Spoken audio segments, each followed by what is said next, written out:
Baik, saya berterima kasih diberi kesempatan lagi malam hari ini untuk memberikan pengajaran tentang Santo Andreas, Rasul yang hari ini kita kenang.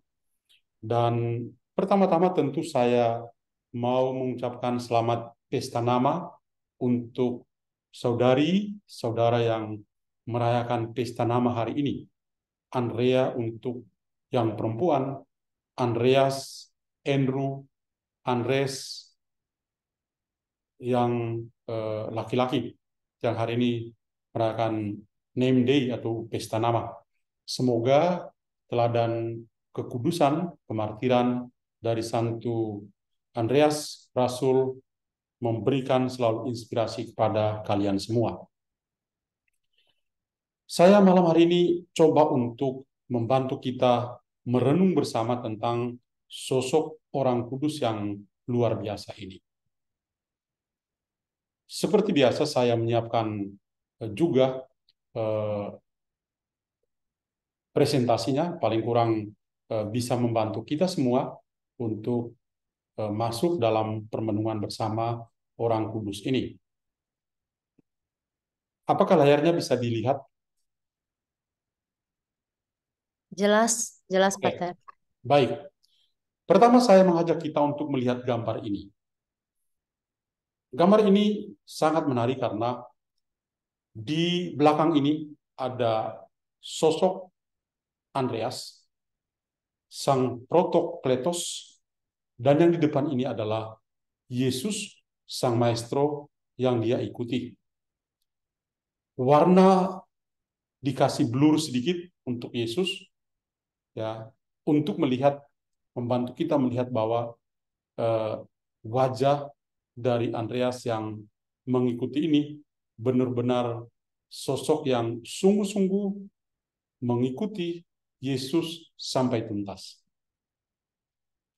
Dan mari kita coba mengenal dia. Nama Andreas berasal dari bahasa Yunani, Andreas. Ini hanya transkrip saja. Kalau Anda perhatikan tulisan bahasa Yunani ini, dalam bahasa Yunani kuno, biasa ditulis aner. Aner atau andros. Aner atau andros ini berarti pria atau identik dengan jantan. Maka kalau menyebut nama andros atau aner itu tidak hanya diasosiasikan dengan jantan, tetapi pada sifat khas dari jantan atau sifat khas dari laki-laki, maskulinitas adalah pemberani, kuat, berani, pokoknya seperti prajurit lah. Jadi saya coba untuk membantu kita mengerti nama, karena dari nama ini kita bisa mengerti lebih jauh lagi tentang eh, karakter dari Santo Orang Kudus yang kita kenang hari ini. Dalam Alkitab, ya, Andreas yang ini di atas tadi dalam tulisan bahasa Yunani ini lalu ditranskrip menjadi Andreas yang kita kenal, atau dalam bahasa Inggris Andrew, atau dalam bahasa Neo-Latin ada Andrea dan lain sebagainya. Dia ini lahir di Betsaida. Dia wafat tanggal 30 November tahun 60 Masehi di Patras, tepatnya di Yunani. Kemudian tempat pemakamannya dikenal di Gereja Para Rasul Kudus di Turki. Saudara kandung dari Andreas adalah Santo Petrus, atau sebelumnya dikenal dengan nama Simon. Kemudian orang tuanya adalah ayahnya bernama Yunus, dan mungkin nama ibunya adalah Joanna. Dan Andreas ini terkenal sebagai pelindung untuk beberapa tempat penting. Skotlandia, Rusia, Amalfi, dan juga Barbados di Italia. Dan dalam kitab suci, Perjanjian Baru, terutama dalam Injil, nama Andreas ini disebut 12 kali. Saya ajak kalian lagi untuk melihat gambar yang kedua ini.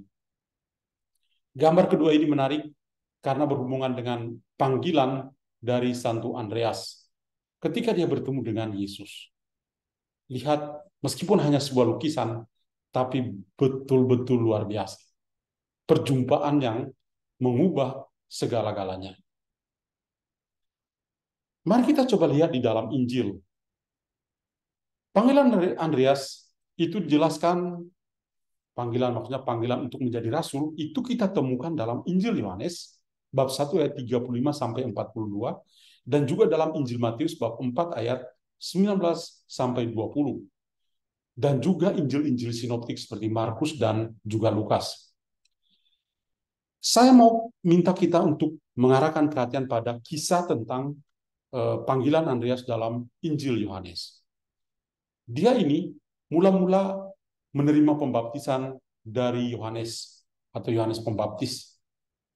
Kemudian pada suatu kesempatan, itu ketika Yohanes bersama murid-muridnya sedang berdiri, Yesus lewat. Dan apa yang terjadi waktu itu?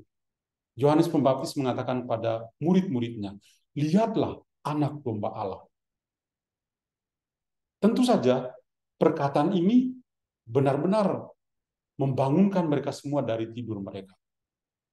Maka para murid Yohanes Pembaptis meninggalkan dia sebagai guru dan pergi untuk mengikuti guru yang baru lewat yang disapa dengan sebutan anak domba Allah. Salah satunya yang paling pertama adalah Andreas ini. Andreas ketika mendengar Yohanes Pembaptis berbicara tentang Yesus bahwa dia adalah anak domba, dia langsung meninggalkan Yohanes, pergi mengikuti Yesus, dan tidak hanya sekedar mengikuti, tapi dia merasa yakin Yesus sungguh Mesias. Dan dia tinggal bersama dengan Yesus, mendengar dia, belajar tentang Yesus, dan pada akhirnya dia juga pergi dan memanggil saudaranya Simon untuk bisa bergabung dengan dia.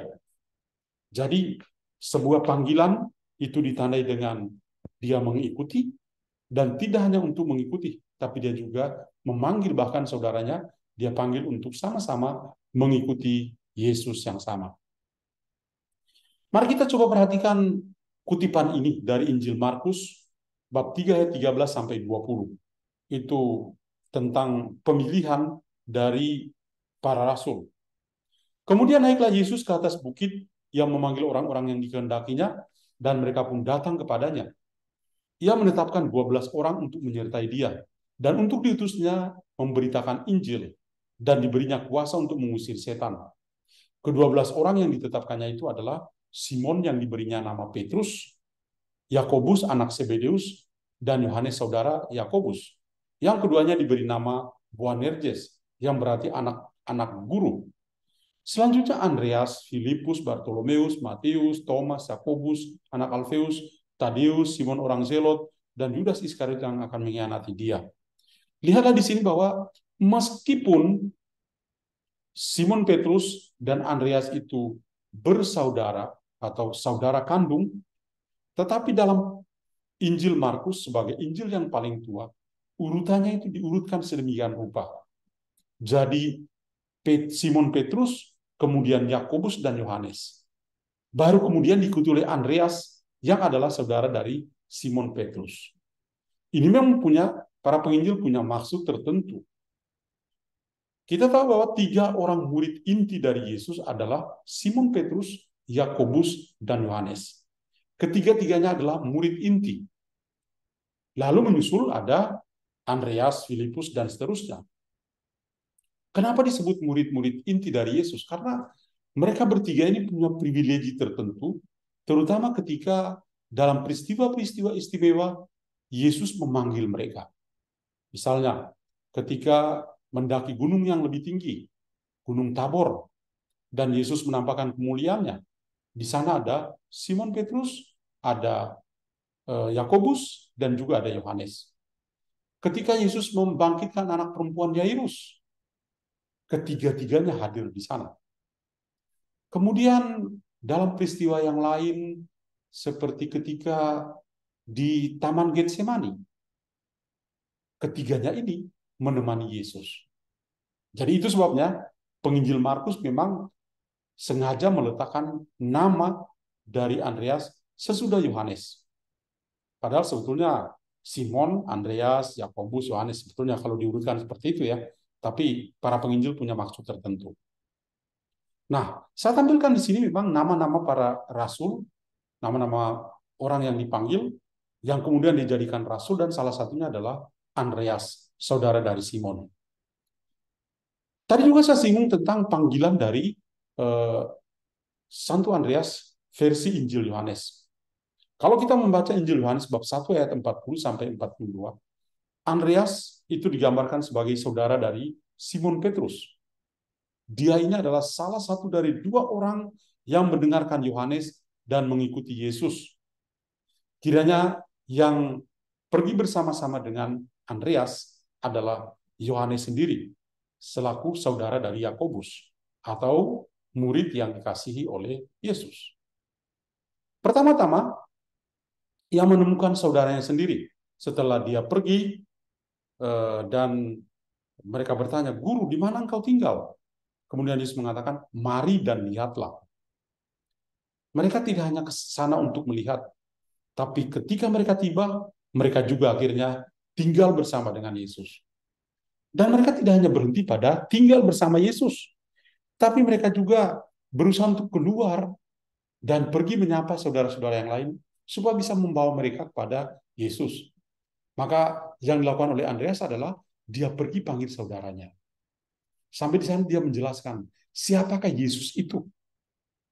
Dan ketika Simon Petrus insaf, dia membawa Andreas membawa saudaranya Simon Petrus untuk menghadap kepada Yesus.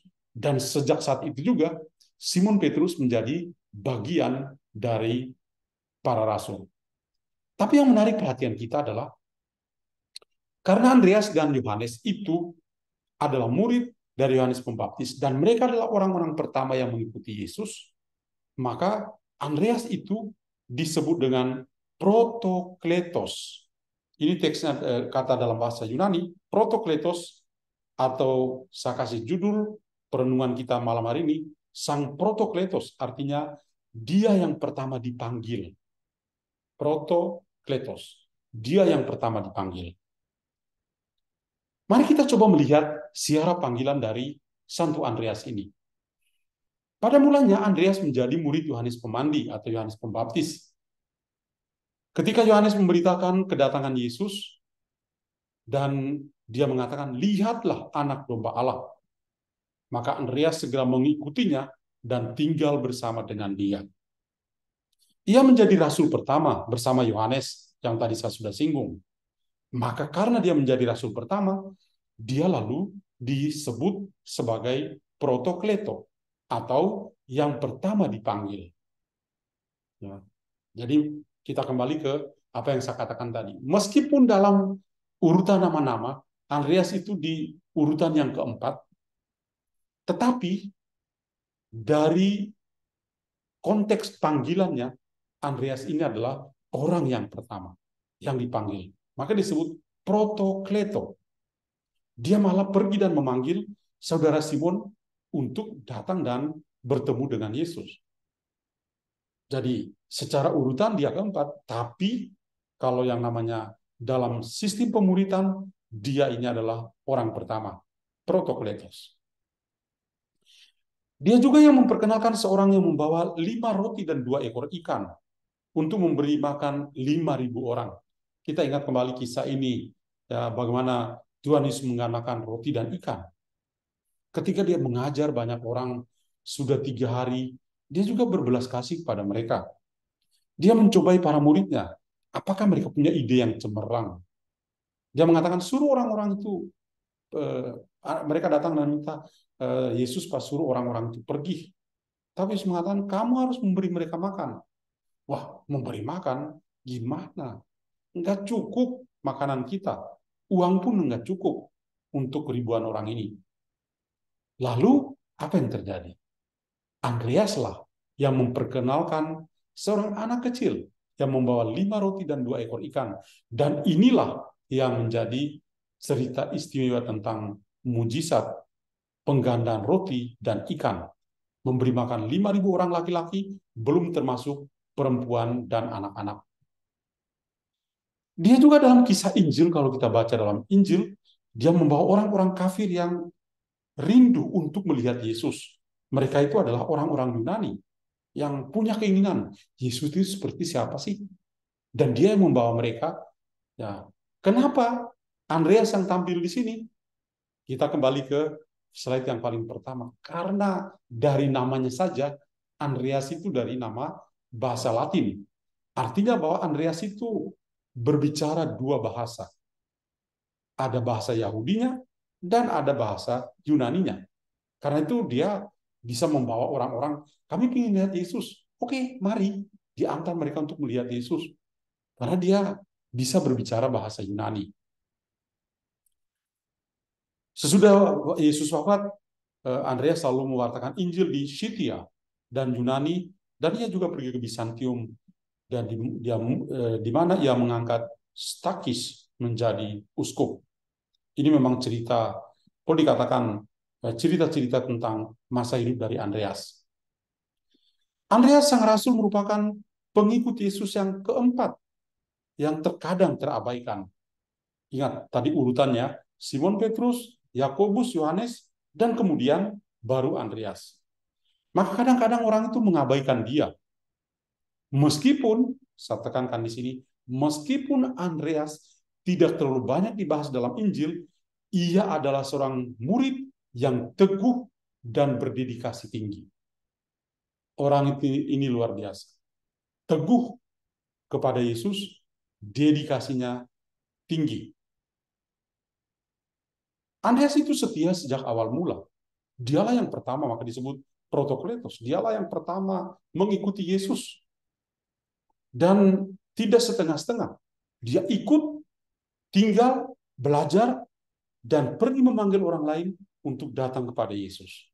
Itulah kehebatan dari Santo Andreas ini. Menurut Perjanjian Baru, ia membaktikan hidupnya untuk melayani Yesus dan memainkan beberapa peran penting selama pelayanan Yesus dan setelah kematian dan kebangkitan dari Yesus sendiri. Petrus, kalau dibandingkan dengan saudaranya Petrus, Petrus itu terlibat dalam peristiwa-peristiwa yang lebih dramatis dan terkadang lebih ajaib, seperti ketika Yesus berjalan di atas air, ketika dia menyangkal Yesus 3 kali dalam peristiwa penyalipan, dan lain sebagainya. Ya, meskipun kalau kita bandingkan Simon atau Petrus dengan Andreas, ya Simon memang jauh lebih terkenal, tetapi kita juga melihat dan tidak boleh menutup mata pada sosok Andreas yang memberi diri secara total hanya untuk Tuhan. Andreas itu seorang rasul. Ada beberapa poin yang penting di sini. Kedekatan Andreas dan Simon Petrus, kedua bersaudara ini kompak. Kalau kita membaca Injil Matius bab 10 ayat 2, sangat jelas dikatakan di sana. Pertama-tama Simon yang disebut Petrus dan saudaranya Andreas. Jadi kalau Injil Sinoptik mengatakan hal seperti ini. Simon yang disebut Petrus, saudaranya langsung disebut Andreas. Ini menunjukkan kekompakan mereka, kedekatan hati antara kedua kakak beradik ini.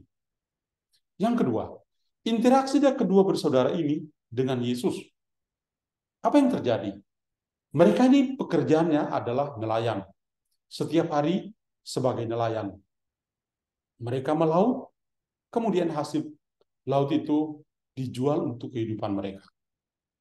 Maka tentu saja mereka sebagai kakak beradik, mereka saling berinteraksi satu sama lain. Tapi Yesus juga sebelum memanggil mereka, Yesus juga berjalan di pantai Danau Galilea. Dia juga mulai perlahan-lahan mengenal mereka-mereka ini. Simon dan saudaranya Andreas, Yakobus dan saudaranya Yohanes. Itu setiap hari kerja mereka di pantai. Jadi sebagai seorang lelaki dewasa, Yesus ketika lewat di situ, dia pasti perlahan-lahan kenal mereka berempat.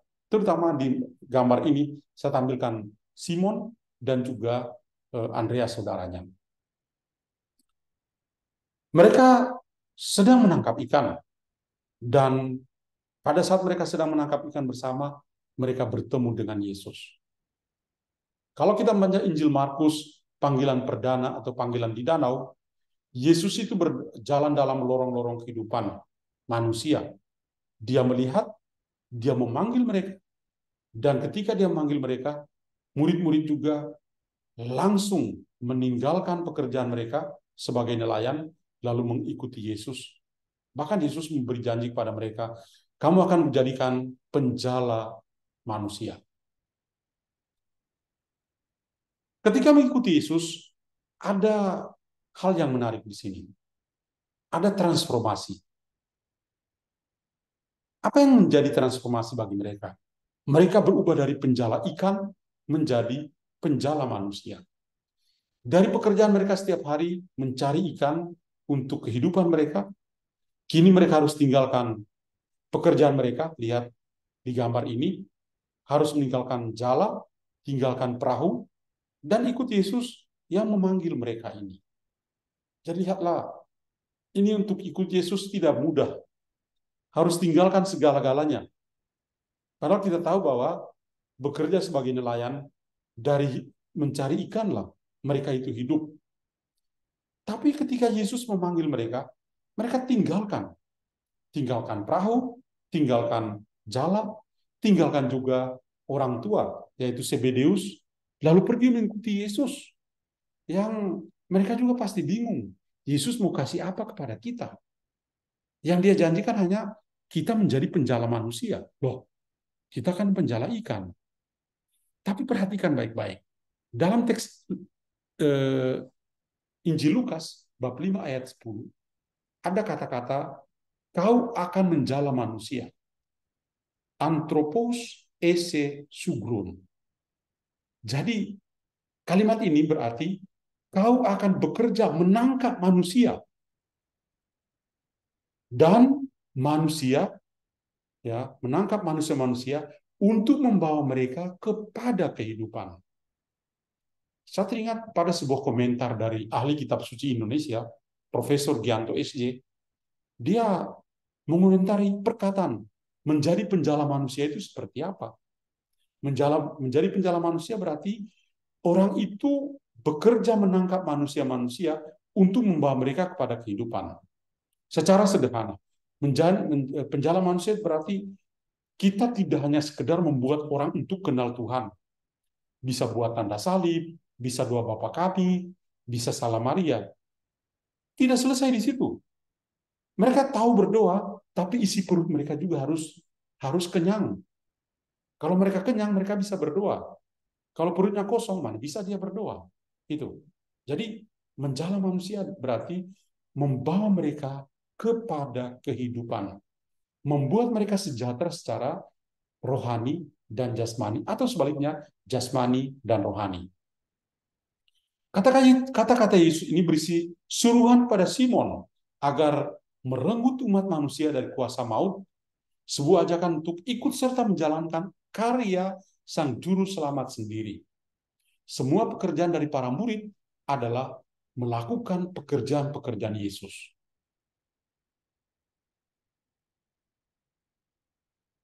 Apa hubungan Andreas dan Yesus? Lagi-lagi perhatikan gambar ini, ya. Cara Andreas menatap kepada Yesus.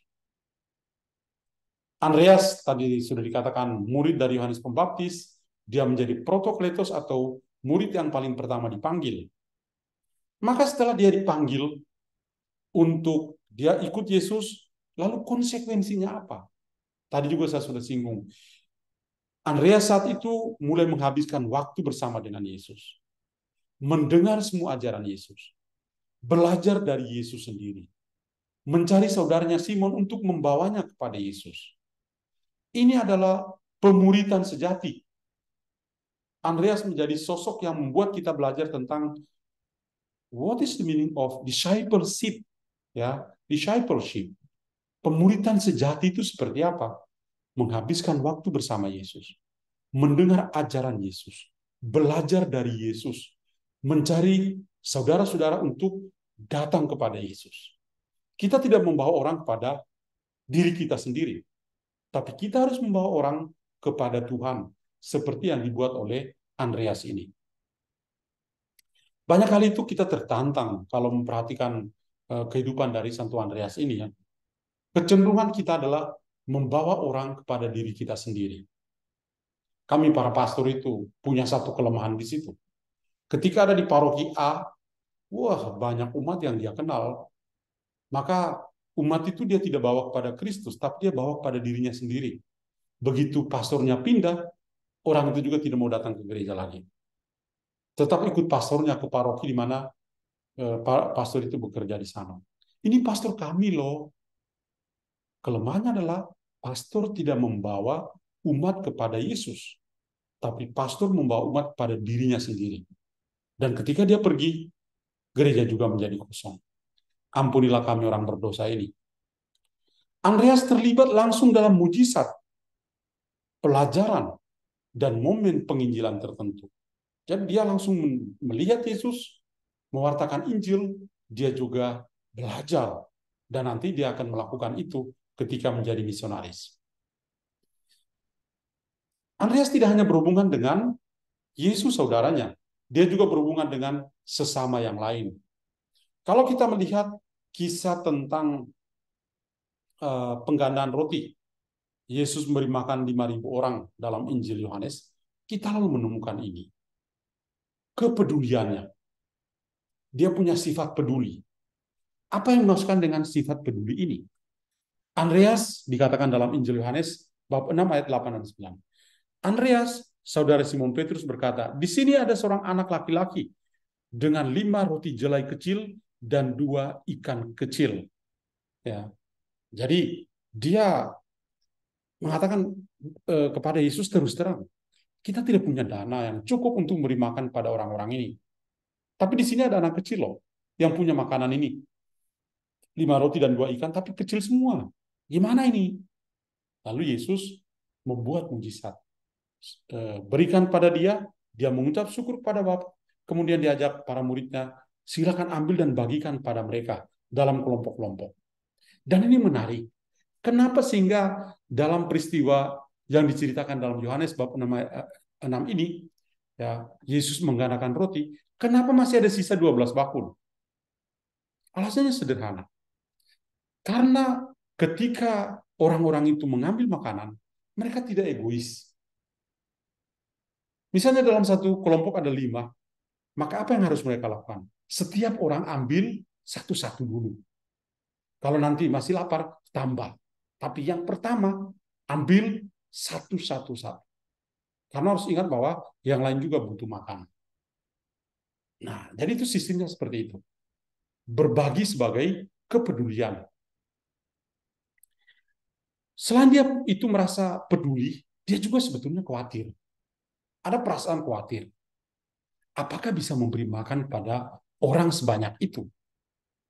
Dan kekhawatiran itu dia mau layangkan kepada Yesus. Guru, orang begini banyak.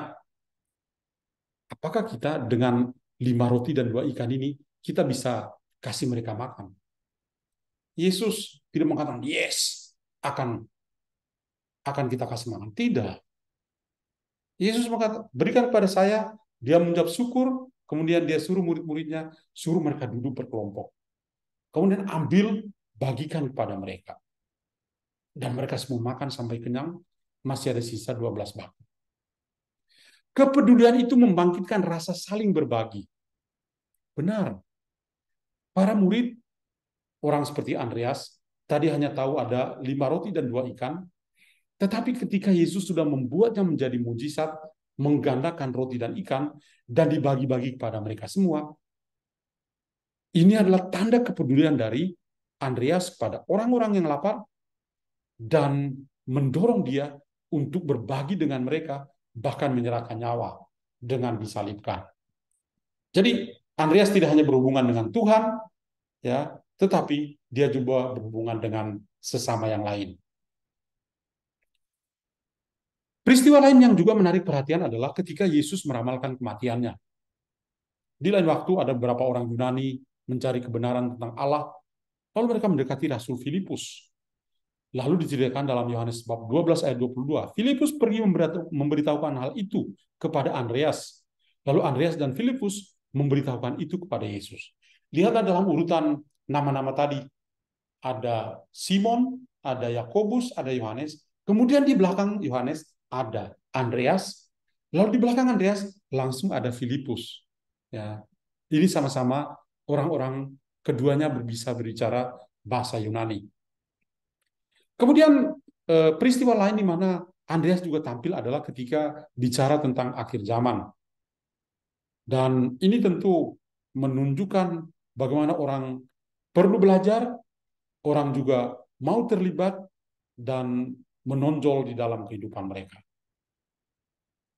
Akhir hidupnya memang tragis. Terlepas dari kenyataan bahwa dia saat itu berusia 80 tahun, dia dihukum mati dengan cara dipaku terbalik pada salib berbentuk X. Jadi berbeda dengan salib Yesus yang seperti standar normal, tapi kalau Santo Andreas dia disalibkan dengan diikat ya pada salib yang berbentuk X. Setelah 3 hari menderita di atas salib yang keji ini, Santo Nelayan yang hebat ini telah menebarkan jalannya bagi Kristus yang terakhir kalinya. Jenazah Santo Andreas dibawa ke Konstantinopel 200 tahun kemudian. Dan pada tahun 1460 kepalanya diberikan kepada Paus. Pada tanggal 24 September 1964, dalam sebuah gerakan ekumenis, kepala Santo Andreas dikembalikan kepada orang-orang Patras oleh Paus. Kemartiran Santo Andreas terjadi pada masa pemerintahan Nero pada tanggal 30 November tahun 60 Masehi. Dan karena itu, Gereja Latin kita merayakannya pada hari ini, tanggal 30 November. Dan memang Andreas menjadi martir, disalibkan salib berbentuk X, konon dia diikat dulu, kemudian baru dipaku. Kemudian tadi sudah diceritakan bagaimana sampai orang-orang akhirnya tahu tempat di mana dia tubuhnya dibaringkan, kemudian mereka bisa membawa kepalanya sendiri untuk diberikan kepada Paus, kemudian dipulangkan kembali. Apa kata Paus Benediktus, almarhum Paus Benediktus ke-16 tentang Santo Andreas ini? Dia sangat ngefans dengan Santo Andreas. Dia mengatakan begini, tahun 2006, dia katakan, karakteristik pertama yang mencolok dari Andreas adalah namanya. Tadi saya sudah jelaskan dari namanya. Namanya bukan bahasa Ibrani, seperti yang dipikirkan, tetapi bahasa Yunani, yang mengindikasikan keterbukaan budaya tertentu dalam keluarga yang tidak dapat diabaikan. Kami berada di Galilea, di mana bahasa dan budaya Yunani cukup kental. Jadi sosok dari Andreas ini memang luar biasa, multi bahasa dia. Bahasa ibunya adalah Yunani, tapi karena tinggal di daerah Galilea, lalu dia juga bisa berbahasa Yahudi, bahasanya Yesus. Paus Benediktus juga mengatakan begini, ia benar-benar atau Santo Andreas itu benar-benar seorang yang beriman dan berpengharapan. Dan pada suatu hari ia mendengar Yohanes Pembaptis mengatakan anak domba Allah. Maka ia tergerak hatinya dan bersama dengan seorang murid yang lain yang tidak disebutkan namanya, dan ia mengikuti Yesus yang disebut oleh Yohanes sebagai anak domba Allah. Orang yang tidak disebut namanya juga adalah Yohanes Penginjil. Penginjil mengatakan bahwa mereka melihat di mana ia tinggal. Lalu mereka tinggal bersama-sama dengan dia pada hari itu juga. Ini kisah yang menarik sebenarnya.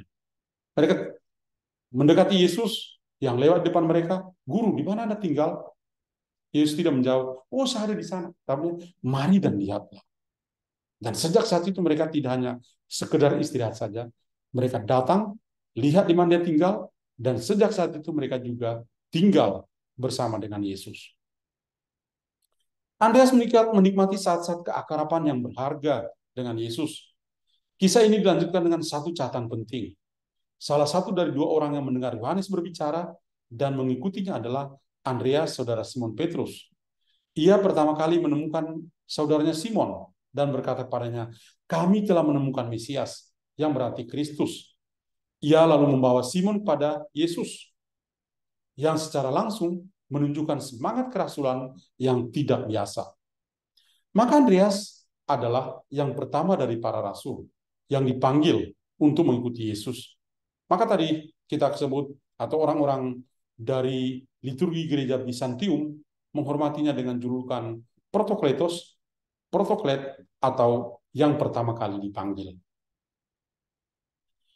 Setelah semua penjelasan ini, ada beberapa fakta yang saya coba ulangi untuk membuat ingatan kita semakin tajam. Ada 5 hal penting, 5 fakta penting tentang Santo Andreas. Yang pertama, dia itu dikenal sebagai pelindung. Dia adalah santo pelindung yang hebat. Yunani, Rusia, Amalfi di Italia, dan Barbados. Selain negara-negara lain, dia adalah santo pelindung penyanyi, wanita tua yang tidak menikah, gadis, penjual ikan, nelayan, wanita yang ingin menjadi ibu, yang sakit asam urat dan sakit tenggorokan. Santo Andreas juga merupakan santo pelindung Ordo Tistol, salah satu peringkat kesatria tertinggi di dunia, kedua setelah Ordo Garter. Jadi yang punya asam urat, jangan berdoa ke yang lain, tapi berdoalah ya kepada Santo Andreas Rasul. Yang kedua, fakta yang kedua, Andreas itu adalah murid pertama Yesus. Beberapa kali saya sebutkan ini sebagai protokletos. Andreas adalah seorang nelayan sebelum ia dan saudaranya Simon Petrus menjadi 2 dari 12 murid Yesus. Ia dibaptis oleh Yohanes Pembaptis dan kemudian menjadi murid yang paling pertama, protokletos dari Yesus sendiri. Fakta yang ketiga, dia disalibkan di atas salib berbentuk X. Ini berbeda dengan para murid yang lain. Murid yang satu ini disalibkan dengan salib berbentuk X. Kakinya dibuka, tangannya juga dibuka, kemudian diikat, baru dipaku. Ya. Santo Andreas disalibkan pada tanggal 30 November tahun 60 Masehi atas perintah Gubernur Romawi Aeges. Dia diikat pada salib berbentuk X di Yunani, dan ini diwakili oleh salib putih berbendera Skotlandia. Kalau kita perhatikan bendera Skotlandia atau saltire, ya itu bentuknya mirip, ya, karena memang satu pelindung mereka adalah Santo Andreas. Yang keempat, orang-orang berziarah ke situs ke beberapa situs yang mana ada jenazahnya. Peninggalan Santo Andreas termasuk giginya, tempurung lututnya, tulang lengan, jari, membuat Santo Andreas menjadi tempat ziarah pada abad pertengahan yang populer hingga abad yang ke-16. Saat mereka dihancurkan dalam reformasi Skotlandia. Pada tahun 1870, Uskup Agung Amalfi mengirim potongan tulang belikat Santo Andreas tersebut ke Skotlandia, dan sejak itu disimpan di Katedral Santa Maria di Edinburgh. Dan yang terakhir, fakta yang terakhir adalah Santo Andreas bukan orang Skotlandia. Santo pelindung ini lahir di Bethsaida, dan seterusnya. Jadi ini beberapa fakta yang berhubungan dengan kehidupan Santo Andreas sendiri. Dari semua hal yang saya bahas di atas, apa sih pencapaian dari Santo Andreas? Yang pertama, dari Andreas kita belajar bagaimana dia menjadi misionaris seumur hidup. Gereja kita adalah gereja misioner. Yesus Kristus adalah seorang misionaris sejati. Tapi mari kita coba melihat Santo Andreas ini. Setelah dia dan Yohanes pergi dan tinggal bersama dengan Yesus, hari berikutnya dia tidak berada di zona nyaman dan nyaman saja di sana. Dia malah pergi ketemu saudaranya, lalu diajak, mari kita pergi bertemu dengan Sang Mesias. Jadi luar biasa untuk sifat misioner dari Santo Andreas ini. Kemudian dia juga setelah Yesus wafat, dia pergi kemana-mana untuk mewatakan Injil, pergi ke Yunani, sampai dia akhirnya dibunuh, kemudian tubuhnya dibawa ke Turki, atau dulu orang sebut dengan Bizantium. Maka sifat misioner dari Andreas ini luar biasa. Ini yang menjiwai juga gereja kita sebagai gereja misioner. Yang kedua, Santo Andreas itu mengajar di wilayah-wilayah misi yang baru. Dia masuk ke pelosok-pelosok di daerah Yunani tanpa ada rasa ketakutan apapun.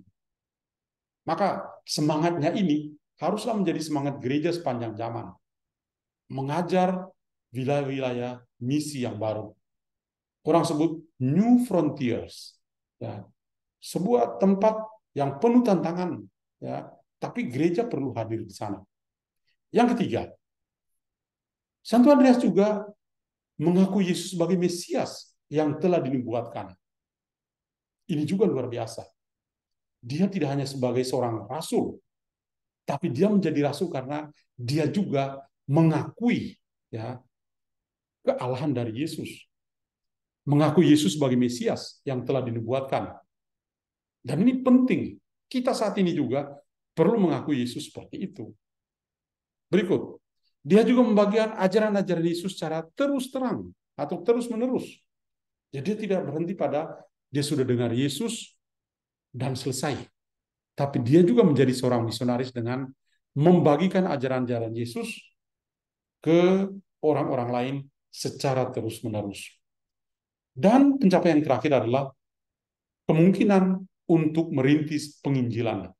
Karena dia selalu pergi ke tempat-tempat yang baru, maka selalu ada kemungkinan yang besar untuk bisa terus ke tanah-tanah misi. Jadi ini ada lima hal penting yang boleh dikatakan pencapaian dari Santo Andreas sebagai rasul selama hidupnya. Kehidupan misioner, sebagai guru yang mengajar, kemudian pengakuannya kepada Yesus, membagikan ajaran Yesus pada orang lain secara terus-menerus, dan juga kemungkinan perintis untuk penginjilan atau menginjil ke negeri-negeri yang baru. Nah, bagaimana dengan kita? Pertama, kita adalah Andreas masa kini. Kita harus mengatakan seperti itu. Kita harus menjadi Andreas masa kini. Caranya bagaimana? Kalau Andreas itu ikut Yesus, berdialog dengan Yesus, kemudian tinggal bersama Yesus, lalu keluar dan menjemput orang lain untuk datang pada Yesus. Gereja masa kini haruslah seperti itu. Kita harus menjadi Andreas lain yang selalu siap untuk hidup seperti itu.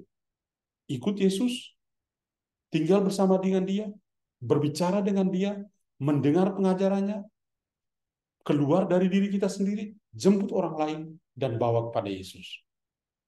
Jadi bawalah orang kepada Yesus. Sekali lagi, jangan pernah membawa orang kepada dirimu sendiri. Karena itu keliru. Bawalah dia kepada Yesus. Kamu cukup mengantarnya. Yang kedua, kita semua mengikuti Yesus sampai tuntas seperti Santo Andreas Rasul. Ikut Yesus tidak bisa setengah-setengah, tapi ikut sampai tuntas. Bahkan disalibkan dengan model yang sangat berbeda. Salib berbentuk X. Ya, dan kenapa salib berbentuk X? Karena X ya Kristus, ya, maka dia mewujudkan cintanya sampai tuntas seperti itu. Kemudian kita menghabiskan waktu bersama dengan Yesus. Ini perlu. Bagaimana dengan kehidupan doa kita? Emang kamu berdoa? Menghabiskan waktu bersama Yesus berarti kita berusaha seperti Maria yang mendengar semua perkataan yang keluar dari mulut Yesus. Dan tidak hanya berhenti di situ. Kita juga selain mendengar, kita juga bersama dengan Yesus. Ya. Mendengar dan tinggal bersama dengan Yesus itu hal yang sangat indah di dalam kehidupan kita. Kenapa? Dengan mendengar kita juga berubah di dalam kehidupan kita. Dan kita juga mengubah kehidupan orang lain supaya bisa menjadi lebih serupa dengan Yesus sendiri. Menghabiskan waktu bersama Yesus, mendengar semua ajaran Yesus, tidak pernah mengatakan bosan, tapi tetap setia untuk mengikuti, mendengar perkataan Yesus dengan begitu luar biasa. Kemudian kita belajar dari Yesus, belajar. Ya, kita tidak hanya bisa mengatakan saya mau ikut Yesus. Iya, you mau ikut Yesus, tapi you harus belajar juga dari kehidupan Yesus. Jadi dengan demikian, kita juga berubah dalam kehidupan kita. Kita harus serupa dengannya untuk mencari saudara. Kita menjadi serupa dengannya untuk menjadi serupa dengan dia, mencari saudara kita seperti Simon, dan membawanya kembali kepada Yesus. Tugas misioner kita seperti itu. Pergilah, carilah orang untuk menjadi akrab dan bersahabat dengan Yesus sendiri. Maka Ibu Bapak sekalian, ini adalah pengajaran yang bisa saya berikan tentang Santo Andreas pada hari ini. Dan lihatlah bahwa sosok Santo Andreas memang luar biasa. Apa yang tadi kita dengar adalah kehidupannya yang sangat mentransformasi kehidupan kita, sangat menginspirasi juga kehidupan kita, bahwa ternyata untuk menjadi murid seperti Andreas itu luar biasa.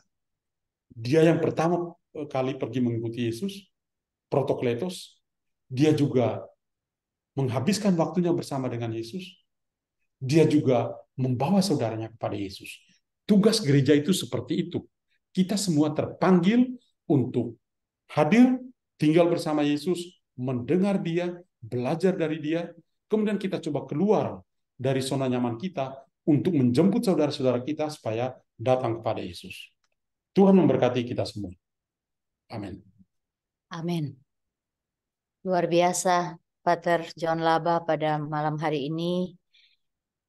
Saya percaya kita semua yang sudah mendengarkan perenungan dan juga pengajaran ya tentang Santo Andreas, Sang Protokletos, benar-benar jelas ya, Pater.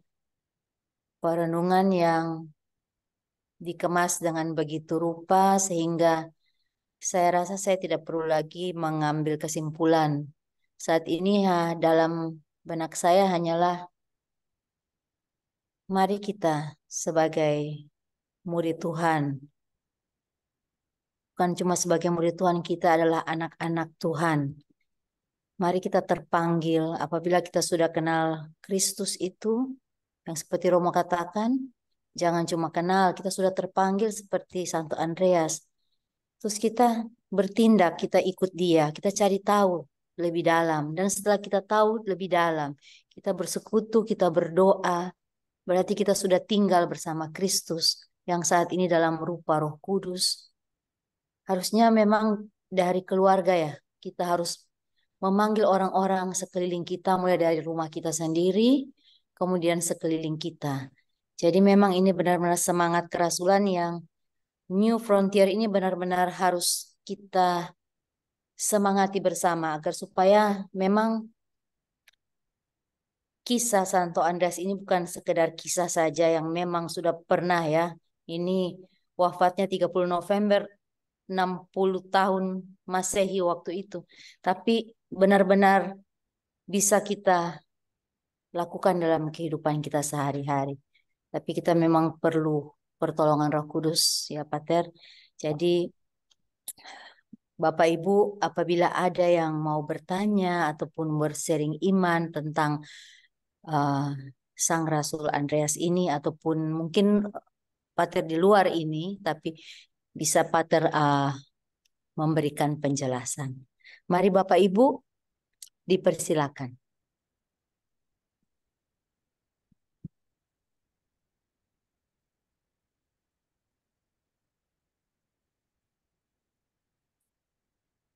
Biasanya ada Dokter Suwani, dokter dengan segudang pertanyaan.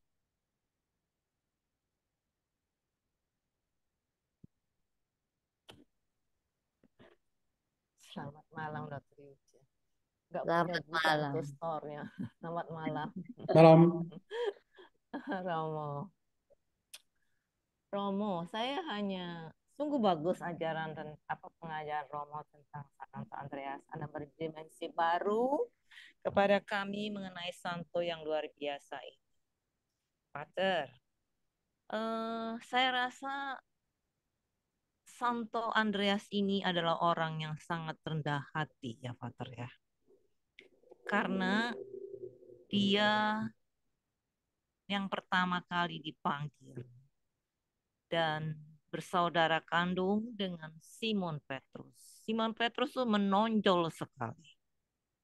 Dan dia tidak iri, Pater ya. Maksud saya, Simon, Yohanes dan Yakobus itu menjadi inner circle dari Yesus. Tetapi Andreas tidak iri hati bahwa saya saudaranya, kenapa enggak diajak? Padahal Yakobus dan Yohanes adalah dua saudara juga yang bersama-sama. Dan ia selalu mempunyai suatu intuisi atau suatu daya kreatif Ya, ketika semua murid bingung bagaimana ngasih makan 5.000 orang, dia bawa anak, dia menemukan, dia inisiatif cari anak Ya, yang ada orang anak di situ yang bawa makanan dan membawa kepada Yesus. Itu menurut saya itu luar biasa. Nah, Romo, beliau ini kata Romo adalah misionaris seumur hidup. Tapi Santo Andreas itu tidak menjadi pelindung misionaris, Romo ya. Kenapa ya, Romo? Dan yang kedua, kenapa beliau itu menjadi santo pelindung untuk Skotlandia? Kenapa Skotlandia itu berdevosi pada Santo Andrew? Ya, karena tidak ada cerita kan dia sampai ke Polandia. Skotlandia. Skotlandia, ya. Skotlandia, ya. Ya, kenapa tidak ada cerita dia Skotlandia? Padahal dia hanya di Yunani, di Bizantium. Kenapa sampai begitu dalamnya devosi itu cinta orang Skotlandia kepada Saint Andrew ini? Dan yang ketiga, kita tahu Simon Petrus itu menikah. Ada kan mertua di Kapernaum menyebutkan mertua, jadi artinya menikah. Ini Santo Andreas ini menikah atau tidak, Pastor? Terima kasih, Pak. Ya, kalau mungkin selama ini kita melihat sosok Santo Andreas itu biasa-biasa saja. Tapi itu yang menjadi harapan saya bahwa setelah pengajaran ini, kita mengambil nilai-nilai positif dari kehidupan Andreas yang sebetulnya seperti pada bagian penutup tadi saya mengatakan, kita adalah Andreas masa kini. Harusnya seperti itu. Benar sekali. Dia adalah saudara dari Simon Petrus, tetapi dia justru tidak menjadi inner circle atau murid inti dari Yesus. Yesus justru memilih anak-anak Zebedeus dan si kokonya ini, si Simon Petrus ini. Sedangkan dia ditaruh di belakang Yohanes. Tapi dia tidak pernah mengeluh. Kok kenapa saya dilupakan? Kok hanya kakak saya atau saudara saya yang ditampil saya enggak banyak dibahas juga di dalam Injil. Tapi dia justru menunjukkan pada kita apa yang diekspresikan oleh Ibu Swani tadi itu betul. Tidak ada kecemburuannya. Enggak cemburu. Kok dia lagi, dia lagi. Kapan saya? Gitu ya. Itu di dalam keluarga kita. Dalam konteks parenting, kita menemukan anak-anak di rumah. Itu terjadi seperti itu ya. Bagaimana ketika sebagai orang tua kita lebih perhatian pada yang ini, lalu yang lain menjadi cemburu, kok dia lagi. Tapi Andreas beda. Tidak marah, tidak kesel, tapi dia menerima itu. Tapi di dalam peristiwa-peristiwa yang penting, Andreas itu hadir dan mengubah segalanya. Seperti yang tadi juga dikomentari tentang peristiwa Yesus memberi makan pada 5.000 orang. Ya, bagaimana dia itu bisa tahu, oh ini anak kecil ini punya 5 roti dan 2 ikan. Dia tahu. Ya. Kenapa dia bisa tahu itu? Karena dia punya mata dan peka melihat situasi. Lihat ini, oh yang ini sedikit tapi bisa berguna untuk banyak orang. Ya. Meskipun ada rasa khawatirnya juga. Tapi yang jelas bahwa itulah Andreas. Ya. Sosok yang memang mulai malam hari ini kita harus juga mengatakan sosok yang luar biasa.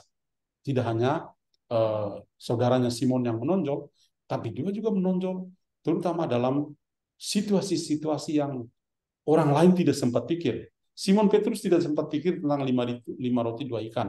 Tidak. Tetapi bahwa dia sendiri yang ketika dia mendengar orang bicara bahasa Yunani, ingin ketemu sama Yesus, dia menawarkan diri. Oke, saya akan bawa kalian kepada dia.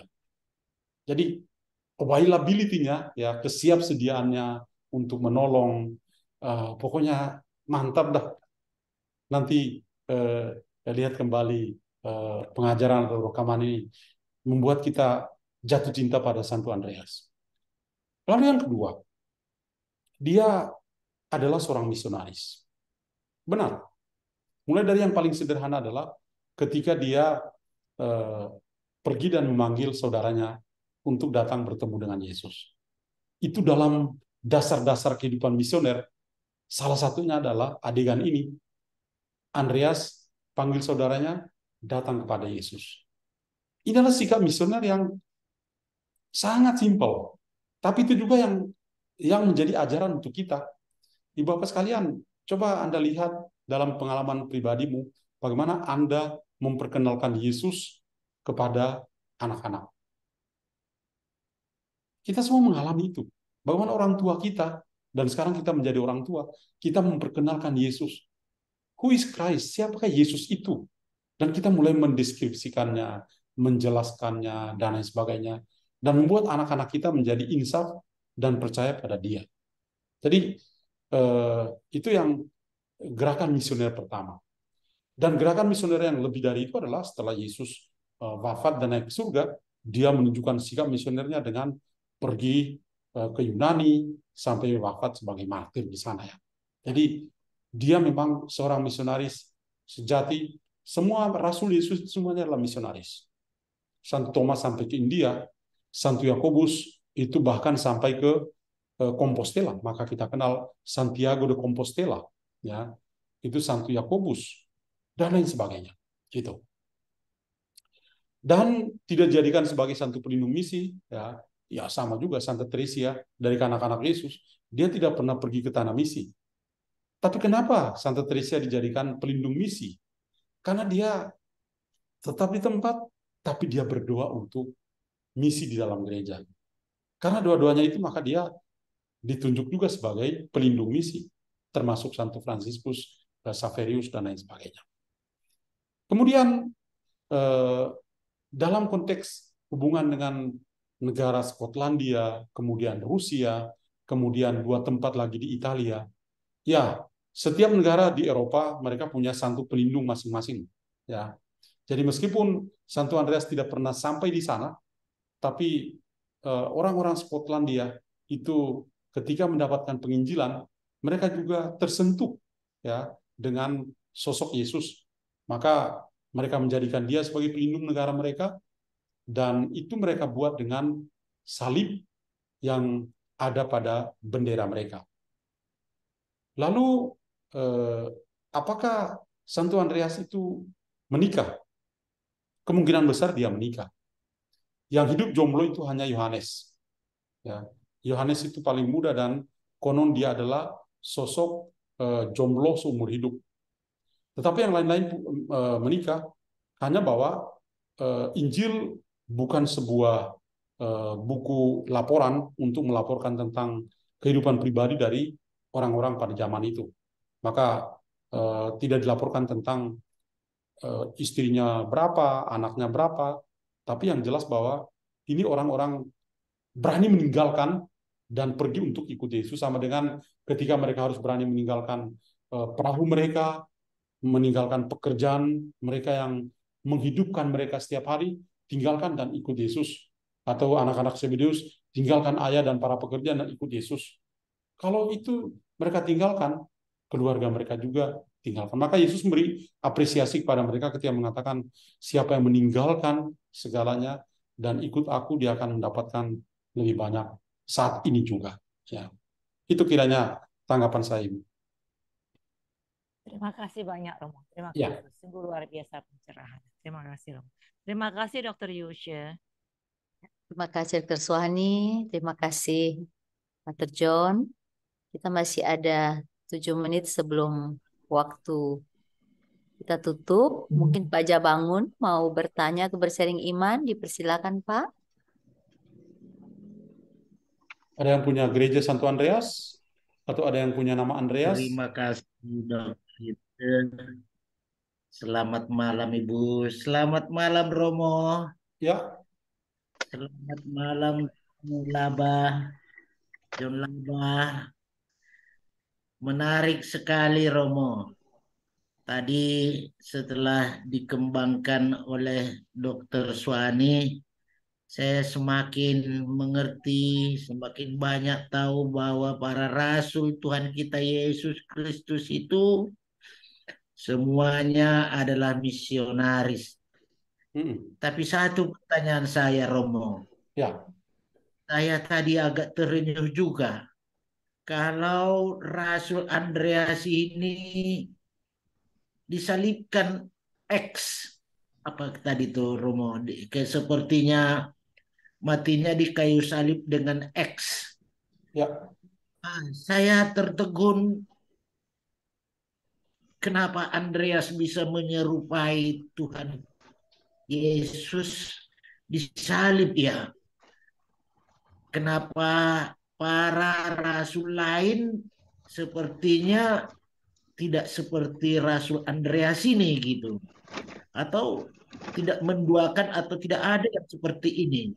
Mungkin Romo bisa menjelaskan kepada kami ya perjalanan eh, Rasul Andreas ini, sehingga mungkin disalib ada ada seperti Yohanes kan, itu kan Romo,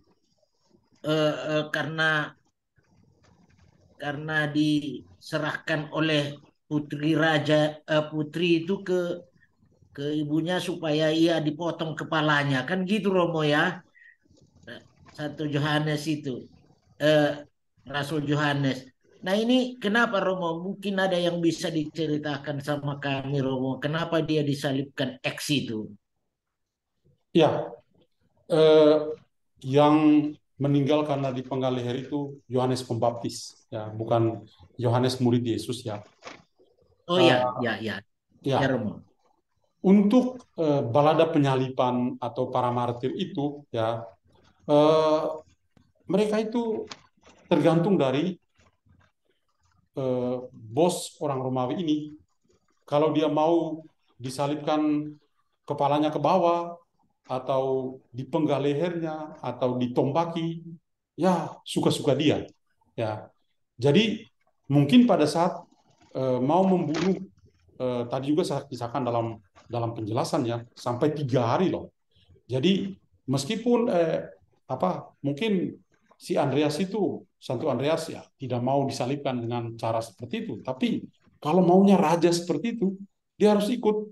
Jadi ada kayu berbentuk salib, ya, lalu tangan dan kaki dari dari Andreas ini harus diikat, diikat menyerupai kayu itu, ya. Jadi kita bisa merasa betapa sengsaranya, ya, betapa sengsaranya eh, Andreas ketika disalib dalam bentuk X itu, ya. Jadi ini bukan mau-maunya dia, tapi memang mau-maunya raja orang Romawi itu, kaisar orang Romawi yang ingin menyiksa dengan cara seperti ini, ya udah ikuti maunya dia, seperti itu. Ya. Rasul-rasul yang lain juga begitu, ya. Mungkin yang meninggal seperti biasa eh, hanya Rasul Yohanes. Ada yang mengatakan dia sebagai martir, tapi lebih banyak orang mengatakan dia meninggal secara normal. Tapi yang lain-lain semuanya meninggal sebagai martir, ya, seperti Kristus sendiri. Jadi pertanyaan tadi, apakah kenapa dia disalibkan berbentuk X? Memang itu maunya Raja Romawi. Jadi mereka buat sudah salib berbentuk X, kemudian tinggal tangan dan kakinya disesuaikan dengan kayu itu. Jadi dia diikat dulu, ya, diikat sesuai dengan bentuk X ini, kemudian baru dipaku. Gitu. Terima kasih Romo. Terima Ya, kasih baik. Bu Ilse. Terima kasih. Salam, selamat malam. Selamat malam. Makasih Pak Jabangun. Makasih Pater. Ya, Ada di room chat Ibu Magdalena Lim. Malam Romo, pertanyaan Romo, adakah nama lingkungan saya Santo Andreas? Oh, ya. Ibu Dari Mag. nama Andreas itu maka muncul banyak nama-nama yang lain, ya, orang-orang kudus. Andreas Kim Taegon, Hmm. kemudian Andreas Dunlach, ya, Dunlach itu nama orang-orang kudus juga, karena nama Andreas duluan, lalu yang lain-lain mengikuti jejak dari orang kudus atau rasul ini. Terima kasih Pater untuk penjelasannya. Terima kasih juga untuk pertanyaan yang sudah diberikan dari Ibu Dr. Suwani, Pak Jabangun. Karena mengingat waktu, kita akan tutup. Saya akan bacakan intensi doa malam ini dan setelah itu Pater akan memberkati kita semua. Ya, Ya. Intensi doa pada malam hari ini, mohon kesehatan dan kesembuhan untuk Sisilia Evi, Benediktus Nayaka, Romo Kasian, Rizky Aska, Kaisar, Dominikus, Inke, Paulus Kiki, Adrianus Turnip, Haitung, Ngeng Tiamnu, Mama dari Jewi, Felix, anak dari Jewi, Healthy, Mama dari Anita, dan Felicitas.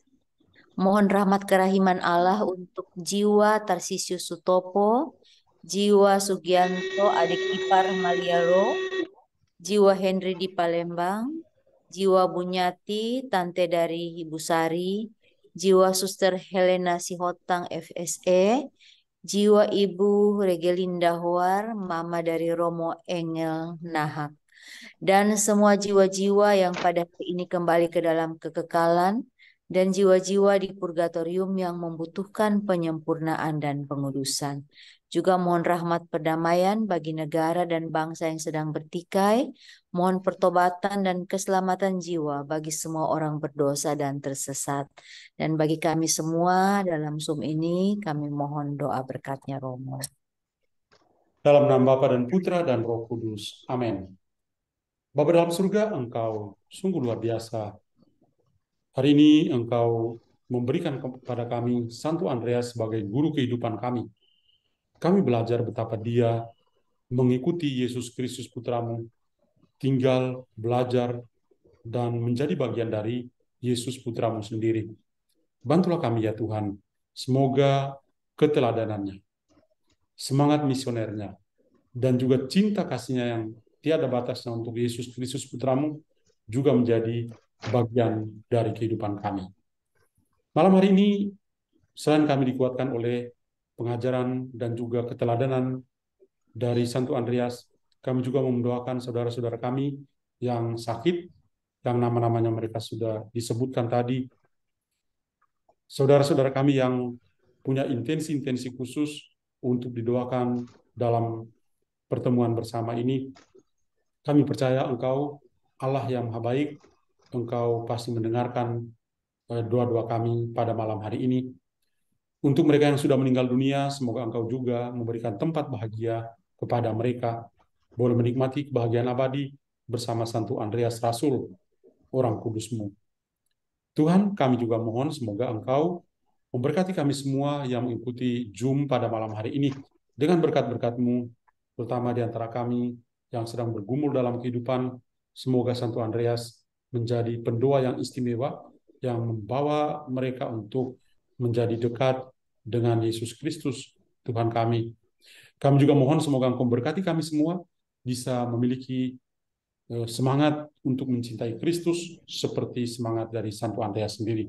Berkatilah kami semua, berkatilah istirahat malam hari ini, kiranya besok kami boleh bangun kembali untuk memuliakan Tuhan melalui karya-karya kami.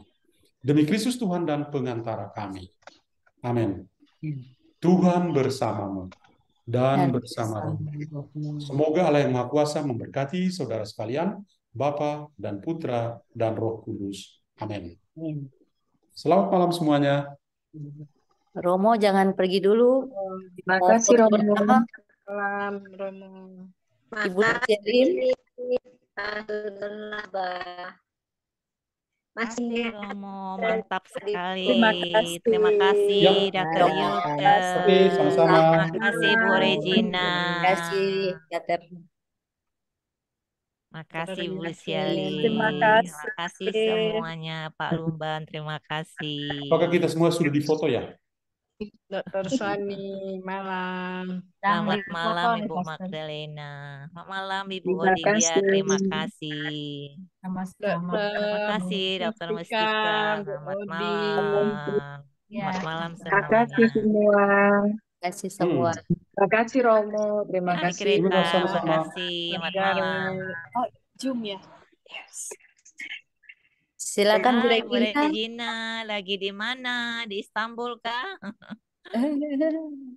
Dalam perjalanan. Kemana? Efesus? Sudah tinggalkan Efesus. Oh, Hmm. oke. Sekarang mau menuju Ke Kapadokia. Kapadokia. Kapadokia. Oh, naik balon. Naik balon. Ya, Ya, nanti anak minum champagne. Dikasih champagne nanti. Sip. Doakan kami. Selamat. ya Selamat terima ya, Bu. kasih.